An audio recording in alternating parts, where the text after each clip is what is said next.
Erkak har tomonlama barkamol ayolni orzu qilsa, ayol ham xuddi shunday ideal erkakni xohlaydi. Vaholanki Alloh ularni bir-birini to'ldirib, birgalikda mukammal bo'lishlari uchun yaratgan. Shu o'rinda ayolga to'g'ri munosabatni sirini sizga ochib o'taymi? Ayol kishini bo'ysundirishga harakat qilmang, hech ham urinmang. Unga mehr berib, uni himoya qilsangiz, uni o'zi sizga xuddiki shohlarday muomala qiladi. Ayol nozik xilqatda yaratilgan. Ularni sevish kerak, tushunish emas. Chunki ayol ko'p holatda o'zini o'zi ham tushunmaydi, ishoning menga.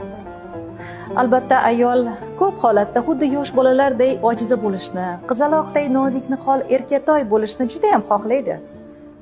Erkakday kuchli bo'lishni emas. Agar ayol kuchli bo'ldimi, demak taqdir uni ayamaganidandir. Boshqa ilojisi qolmay kuchli bo'lishga majbur bo'lganidandir.